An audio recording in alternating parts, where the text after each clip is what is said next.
Hello student, তোমরা যারা ক্যালকাটা ইউনিভার্সিটির আন্ডারে সেমিস্টার 4-এর ছাত্রছাত্রী আছো এবং তোমাদের রাষ্ট্রবিজ্ঞান সাবজেক্টে অনার্স আছে, তোমাদের জন্য আজকের ক্লাসটা খুবই গুরুত্বপূর্ণ।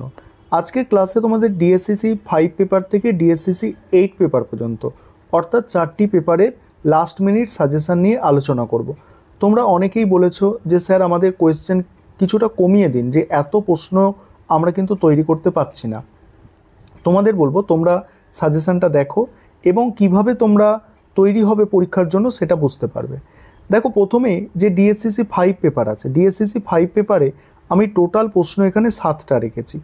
তার মধ্যে দেখো 1 নম্বর প্রশ্ন আমি স্টার দিয়েছি, 3 নম্বর স্টার দিয়েছি, 4 নম্বর প্রশ্ন স্টার, 5 নম্বর প্রশ্ন স্টার এবং 7 নম্বর প্রশ্ন স্টার। অর্থাৎ স্টার প্রশ্নের সংখ্যা কটি? 1, 2, 3, 4, 5টা আমি স্টার দিয়েছি এখান থেকে, ঠিক আছে।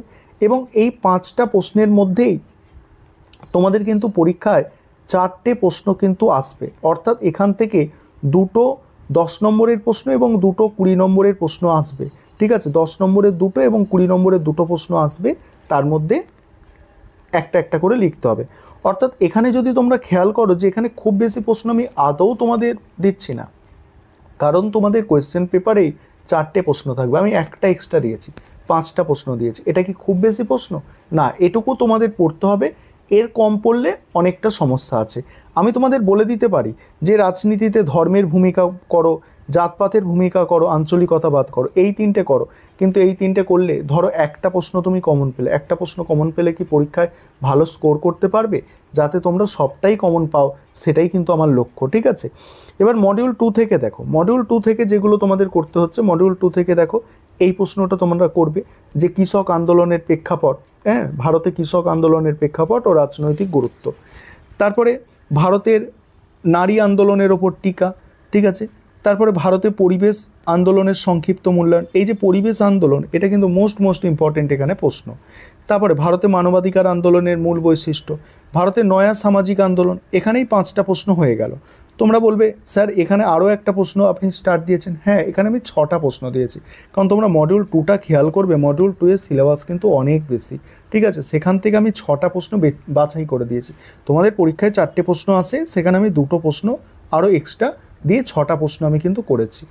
এবারে 5 নম্বরের প্রশ্ন, এখান থেকে দেখো 5 নম্বরের প্রশ্ন আমি 6টা দিয়েছি মডিউল 1 থেকে, ডিএসসিসি 5 পেপার থেকে। এবং এই 6টা প্রশ্নের মধ্যে কোনো প্রশ্নই তেমনভাবে স্কিপ করা যাবে না, কারণ এগুলো 100 শব্দের মধ্যে লিখতে হয় এবং 100 শব্দ মানে হাফ পেজ বা তার একটু বেশি লিখতে হয়, ঠিক আছে।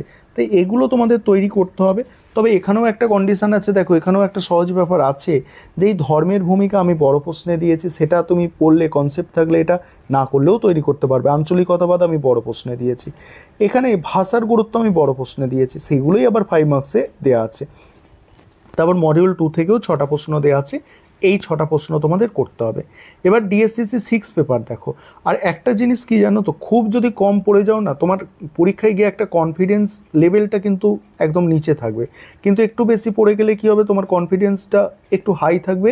তুমি অন্য প্রশ্ন যদি একটু ঘুরিয়ে ঘাড়িয়ে দেয়, কারণ ক্যালকাটা ইউনিভার্সিটি তো অনার্সের প্রশ্ন অনেক সময় অনেকটাই ঘুরিয়ে দেয়। তোমরা প্রথম সেমিস্টারে দেখেছো, তোমরা এই ব্যাচটাই প্রথম সেমিস্টারে তোমরা দেখেছো তোমাদের কোয়েশ্চেন কিন্তু অনেকটা ঘোরানো হয়েছিল, কিন্তু তোমাদের 3rd সেমিস্টার বা 2nd সেমিস্টারে একটু সহজ হয়েছিল। এবং 4th সেমিস্টারটাই কী হবে এখন তো বলা যাচ্ছে না, যতদিন পরীক্ষা না হচ্ছে। তাই তোমরা একটু ভালো করে পড়ো, একটু ভালো করে তোমাদের দেখতেই হবে, যতটুকু টাইম আছে কাজে লাগাও। এবার তোমরা 6 পেপারের সাজেশানটা দেখো। এবারে তোমরা 6 পেপারের সাজেশানটা দেখো।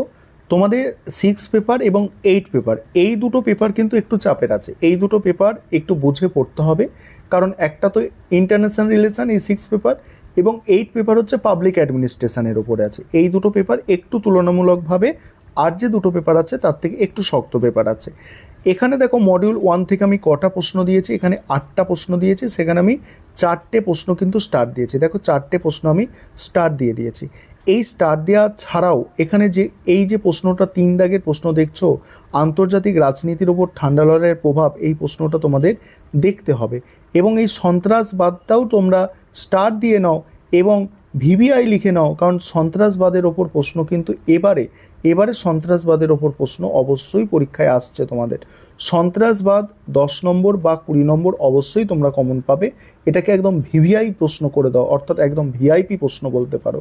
ঠিক আছে, এবারে মডিউল টুয়ে আমি দিয়েছি কটা প্রশ্ন, 10টা প্রশ্ন টোটাল দিয়েছি। অনেক বড় সিলেবাস, অনেক বড় সিলেবাস। সেখানে 10টা প্রশ্ন দিলেও আমি তোমাদের 5টা প্রশ্ন স্টার দিয়ে দিয়েছি।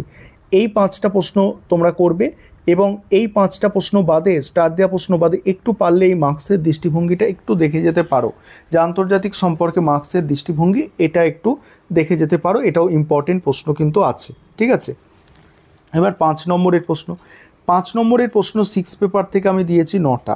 ঠিক আছে, এই 9টা প্রশ্ন স্কিপ করা যাবে না। ঠিক আছে, 9টা প্রশ্ন তোমাদের অতি অবশ্যই 5 নম্বরের করতে হবে মডিউল 1 থেকে। এবং এখানে অনেক প্রশ্নই আছে যেগুলো বড় প্রশ্নের মধ্যে তোমরা পেয়ে যাচ্ছ। এবারে দেখো মডিউল টু থেকে আমি দিয়েছি কটা, এখানে দেখো মডিউল 2 থেকেও আমি দিয়েছি কটা প্রশ্ন, এখানে 8টা প্রশ্ন দিয়েছি এবং 8টা প্রশ্ন তোমাদের তৈরি করতে হবে। তোমরা যারা ইংলিশ ভার্সান আছো তোমরাও একটু সাজেশান দেখে নাও, আর আমি এর পরে তোমাদের 7 এবং 8-এর সাজেশানটা একটু বলে দেবো।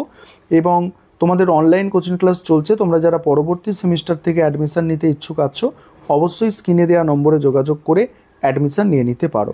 এবং তোমরা যারা ইংলিশ ভার্সানের স্টুডেন্ট আছো তোমরাও সাজেশানটা নিশ্চয়ই দেখতে পাচ্ছ। এবার 7 পেপারটা দেখো।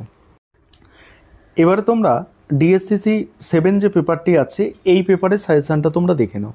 ডিএসসিসি 7 পেপারে তোমাদের মডিউল 1 থেকে 10 নম্বর এবং 20 নম্বরের দেখো আমি টোটাল 7টা প্রশ্ন দিয়েছি। তার মধ্যে আমি কটা প্রশ্ন স্টার দিয়েছি দেখো, এখানে একটা প্রশ্ন, 2টো, 3টে, 4টে, 5টা প্রশ্ন আমি স্টার দিয়ে দিয়েছি। ঠিক আছে, এবারে দেখো এই 5টা প্রশ্ন যে আমি স্টার দিলাম তোমাদের মডিউল 1 থেকে, এই 5টার মধ্যে আবার বলছি দেখো, এখানে এই যে প্রশ্নটা আছে এই সমন্বয়বাদ এবং কবির, এই প্রশ্নটা তোমরা কমন পাবেই।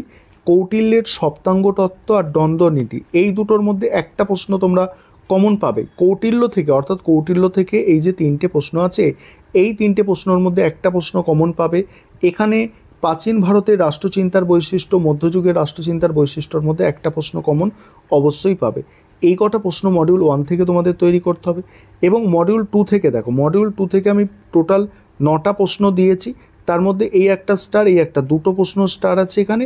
এবং এখানে কটা স্টার আছে, 2টো, 3টে, 4টে, 5টা প্রশ্ন টোটাল স্টার দেওয়া আছে।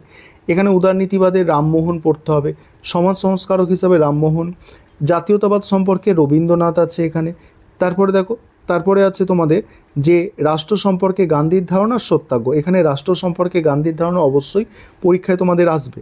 আর এই যে স্বরাজ সম্পর্কে গান্ধীজি, তারপর এখানে একটা আছে আইনের অনুশাসন সম্পর্কে রামমোহন, এগুলো কিন্তু 10 নম্বরে দিয়ে দিতে পারে। এগুলো 10 নম্বরের জন্য আবার ছোট কনসেপ্ট, তো 10 নম্বরের জন্য আবার খুবই গুরুত্বপূর্ণ। ঠিক আছে, আমাদের যারা পেড ব্যাচের স্টুডেন্ট আছে আমাদের প্রত্যেকটা প্রশ্ন তাদের কিন্তু ধরে ধরে করিয়ে দেওয়া হয়েছে।